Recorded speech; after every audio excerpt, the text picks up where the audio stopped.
What's up everybody, my name is Mannun and you're watching Witch in the Working, where we will be discussing all things witchy in and around, throughout and about, above, below, and beyond.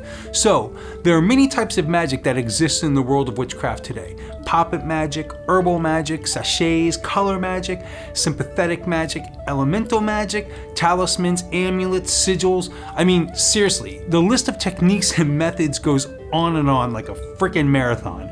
My personal favorite is Candle Magick. Outside of coven work on a personal one-on-one level, this is definitely my preferred technique. So let's get into it, and I can show you why this type of magic is the one that gets my magical passions burning. Roll the intro.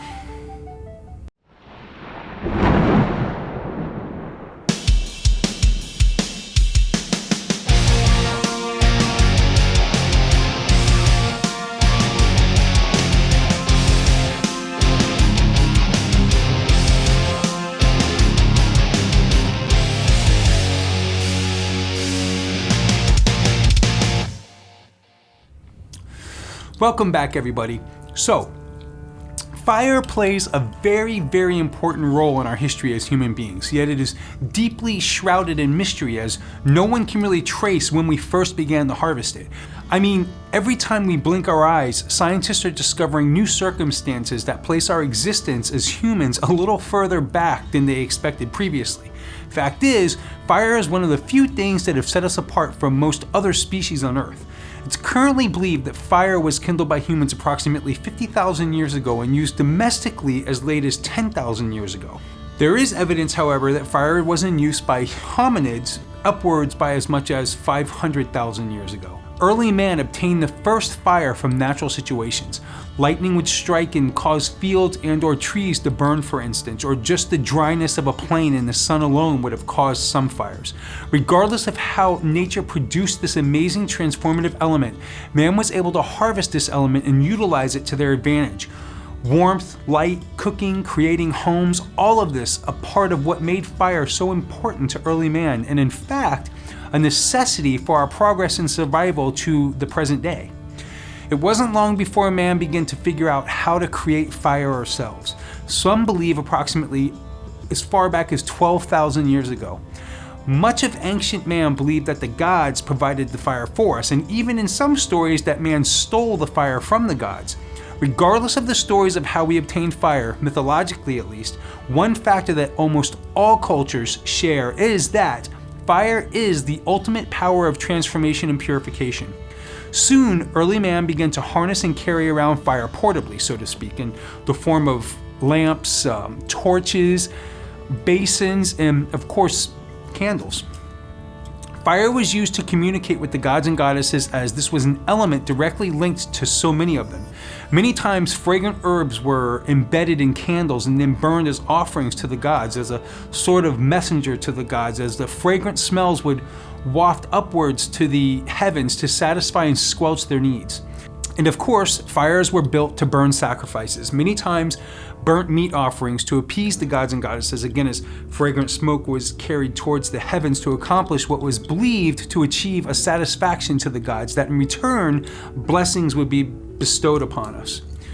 Many times, fires were burned also to invoke a hypnotic state. Combined with dance, song, chant, and prayer, this was and sometimes still is a very powerful way to communicate with the other worlds and the gods alike. Candles have been used throughout history for centuries, at first as a necessity for light, warmth, and practical needs, as you can expect.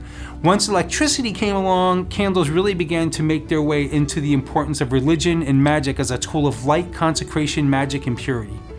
We all have a deep ingrained fascination with fire, which I believe basically calls to and beckons our early primal instincts and passion for fire as a survival necessity in mundane and magical acts. Fire and candles have been used for centuries by many cultures throughout the world. Samhain is one such witchy holiday. Originally, candles were used as representatives of spirits of passed on family and friends. These candles were placed on tables along with foods and drink in what was called a dumb supper. It was believed that because the veils between the world of the living and the realm of the dead were at their thinnest at this time, that on this night the dead can commune with the living and once again unite with passed on spirits. Ultimately, this was turned into a night of restless spirits and scary beings in which candles were placed in scary, well, they still are, placed in scary carved jack-o'-lanterns and children would run around in scary costumes trick-or-treating, which of course we all know today as Halloween. The birthday is another candle circumstance held throughout many cultures. Originally, there was one large candle marked with 21 segments, and each segment was burned until the person reached the maturity age of 21. This was ultimately replaced with smaller candles placed upon a birthday cake, where it is believed that upon making a wish and blowing out all the candles with one breath, you're making your wish come true. Candle magic, if I've ever seen it, and many of them, should I say, don't even realize that they're doing a form of magic. Another act called drawing down the sun involved ancient magicians and priests harnessing fire in the purest sense as untouched and uncontaminated by man. They would use a piece of glass and the sun itself to project the sun's rays into a fine, powerful energy source, in fact igniting oils, herbs, and kindling to create a sacred fire of the gods, to the gods. Funerals in many ancient cultures also utilized fire and candles to honor the dead and to help guide them to their final resting place. In some cultures, even today, cremation fires are utilized to dispose of deceased bodies and expedite their souls to the heavens and to the gods. Today, most of these practices still exist. However, a lot of times in the form of crematoriums, and candles have been replaced with light bulbs instead. There are many circumstances and holidays that utilize candles within their workings. Hanukkah, Imbolc, the spirit of the house, vernal equinox, and Yule, to name a few that you may be familiar with as witches. There are many types and builds, if you will, of candles that bombard us from the witchy-crafty stores today. Let's start with talking about some of the different waxes that are provided to us these days. Paraffin wax candles are the most common candles you see today on the shelves. It's a petroleum byproduct that has a high melting point to ensure the strength and rigidity needed for votive and tall pillar candles. Many scents and dyes are designed specifically for use with the paraffin wax candles to ensure a more potent and vibrant effect when used. Soy wax candles are another wax that can be purchased in the candle world today. Soy wax candles are non-pollutant and won't produce petrocarbon soot like other materials will. The wax also burns cooler than the other candles, which will allow for the candle to last 30 to 50% longer than other candles. Palm wax candles have a wax that is thicker than other waxes and is in fact more sustainable than paraffin or soy wax. It's also biodegradable for all of us eco-friendly peoples out there. It's created by the fatty acids that are separated from the palm oil under extreme temperatures and pressure. My favorite is the beeswax candle. Natural beeswax candles help clean the air while burning by reducing pollutants that cause asthma and allergies. They also burn cleaner and longer than paraffin or soy wax candles do. Bayberry wax candles are a plant-based wax that also is eco-friendly and is usually combined with beeswax to create a more rigid candle. It has a refreshing natural aroma and is usually used to form holiday candles. Liquid wax candles are made with various oils such as mineral or paraffin oil. These candles burn without producing smoke or soot. They're a clean alternative to traditional candles since you won't have to deal with any melted wax or discarding of any glass containers or what have you. Okay, so let's get into the different types of candles now, starting with the infamous birthday candle. Birthday candles are small and slender and can be used in a single or multiple candle working and come in a variety of vibrant colors and fun shapes. Some witches use these little candles in workings, especially if they want something that will burn fast and easy. I've even seen these used in traveling altar setups as their size is quite convenient and compact. Tea lights are another type of candle used often in witchcraft. They're compact and lightweight and burn longer than, for instance, birthday candles. Votive candles are yet another type of smaller candle that definitely isn't as lightweight and compact as the previous two candles I just spoke about, but do in fact burn quite a bit longer, and even with some lasting for multiple workings or rituals. And these too come in a variety of colors and scents if you so desire. Taper candles are the more common candles everyone visualizes when most people talk about candles. These are used again many times in ritual, especially as god and goddess candles upon the altar. Again, these will come in a rainbow of colors for your choosing. Pillar candles come in a variety of diameters, heights, colors, and scents if desired, and burn considerably longer than the other candles mentioned. They'll definitely last for multiple ritual workings, but not necessarily the best for working spells, as they shouldn't be left unattended. Now this brings us to my favorite candle, which is a pillar candle but in glass. Sometimes these are also called 7-day candles. These are prime for me with magic because they allow me to really embrace the essence of magic and incorporate it into my spell working on many different levels. I can draw and script my wants, needs, and desires on the outside of the candle. They come in a variety of colors that allow me to choose which color is corresponding to my magical desire at hand, and some are even specifically designed with multiple colors to achieve a very specific goal as the candle burns through the different colors. I can dress the candle with oils and herbs that again correspond with my magical workings at hand, and as the candle burns, it also releases these fragrances and offerings into the air, reminding me of my magical working taking place. And, in fact, sending the energy from these herbs and oils along with the magic I infused the candle with out into the universe to do my bidding. And lastly, I love that these candles were burned for a cycle of 7 days, which is a preference of mine, as I like to place my candle that I built and charged on my personal altar. And as this candle burns for those 7 days, I'm in fact reinvigorated to achieve my magical goal in the progress. I've been practicing this particular type of candle magic for 25 years, and I've been tremendously successful with it.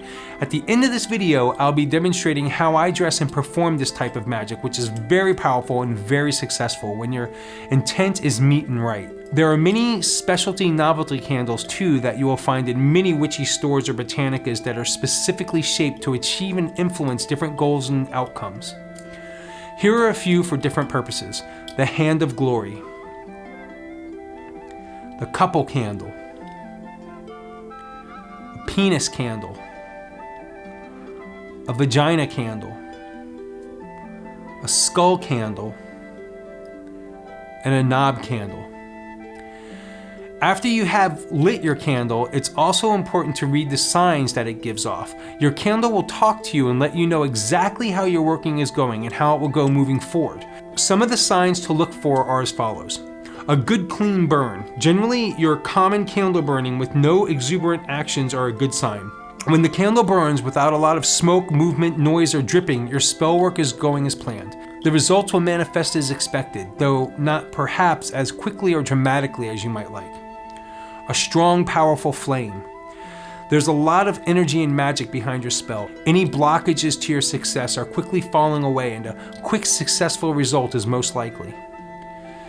A small but steady flame. A low burning flame indicates that less energy is fueling the spell. A small but steadily burning flame is still a good sign, though it signals a need for patience and focus. A positive result is likely, though there may be a delay. Be persistent and keep your eye on the goal. If the candle flame increases in size during the working, it means the energy behind the spell is growing. A small, tiny little flame. A small flame that flickers and bends is not a great sign in candle magic. The timing of the working could be wrong, or you could be asking for an outcome that is unlikely or unfavorable in the long run. If the small flame falters or drowns in the melted wax, that is a sure sign that your petition will not be granted at this time. A dancing flame. An erratic dancing flame signifies high energy in a spell, but also chaotic energy. A large dancing flame suggests success, but with potential complications. A small one means the spell may be overwhelmed by opposing forces. There may be other wills consciously or unconsciously working against you. Watch the flame closely to see if its shape or motion reveals anything to you. A flickering flame. Sometimes a flickering candle flame will dim and brighten, as if someone is flicking a light switch on and off. In some folk magic traditions, a flickering candle flame is a certain indicator that spirits are present. A flickering candle flame is mildly trance-inducing, so you can use it as an opportunity to scry the fire for additional insights. A noisy popping flame. A noisy candle indicates communication with or interference by outside forces. An uneven burn can signal that someone or something is working against you. Add more concentration and energy to the spell, or withdraw if you sense the resistance is too great. Hisses, sputters, and whistles are sometimes said to carry messages from ancestors and spirits. Try listening to them and hearing what they have to say. If the candle extinguishes, the working is finished. A stronger opposing force is put into it. You should open the circle, ground yourself, and leave it be. Usually this means that your petition or spell, whatever it may be, will not manifest. However, in some cases, it can mean that the objective of the working has already been attained. There's also more communications that your candle can project to you by reading the smoke, wax, and even patterns of soot that the candle leaves. I'm not going to get into these in this video as there's just not enough time, but you can do some research on your own and find these techniques out quite easily, especially with our good friend the internet lurking around. When choosing your candle to do your magic, of course choose the color that corresponds to the working you're doing. For instance, green can be used for money, healing, fertility, good luck, and fortune. And red is good for lust, physical desire, anger, base energy, and courage. Again, I'm not going to go into all the colors and their correspondences in this video, but with a little research on your own, these color correspondences can easily be found with a quick Google search. So I'm going to teach you a method of candle magic that I utilize myself when I go to Candle Magick as my method of choice for any particular working. I'm a huge fan of cylinder candles, also sometimes called 7-day candles. I'm going to demonstrate the entire procedure of what I would do to use Candle Magick for a prosperity spell. I'm going to use yellow this time as it represents a more long-term prosperity situation. You can also use green, but green is more for an immediate and abrupt situation with a quick closeout. So to begin, whatever candle you purchase, you're going to want to consecrate it first, making it pure and ridding it of any negative energies or energies that may be stuck to it from other sources. I've linked the video above on how to do this and also in the description below. The things you're going to need to do your spell are the following: cylinder candle, a magic marker like a Sharpie, herbs and or oil prosperity mixture, a letter opener, parchment paper, and loose coins. And as we're doing all of this work with our candles, we'll be focusing our intent as we work. It's very important to try and keep your mind on the prize, so to speak. Next, we're going to carve a pentagram into the top of our candle.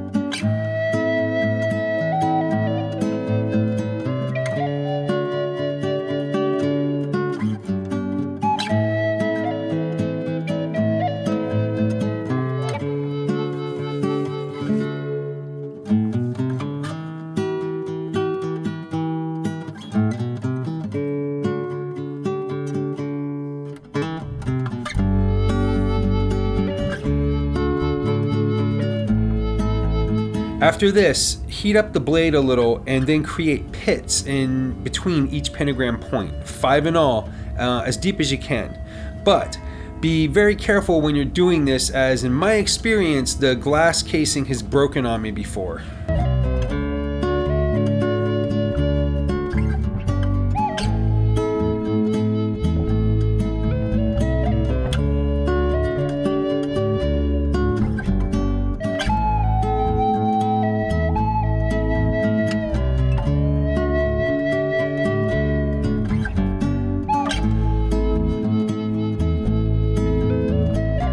After this, use your Sharpie or paint, your choice, and begin to write symbols and key words that state your intention on the glass.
Finally, pour your prosperity oil into the candle and work it to the bottom. Be conservative here. A little oil goes a long way, and you don't want to drown your candle.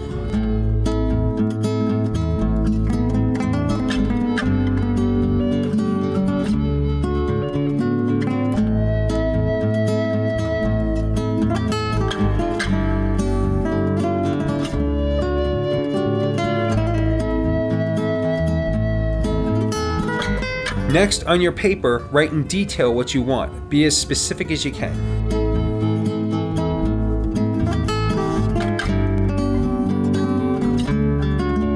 Place the candle on top of this paper and scatter coins around it.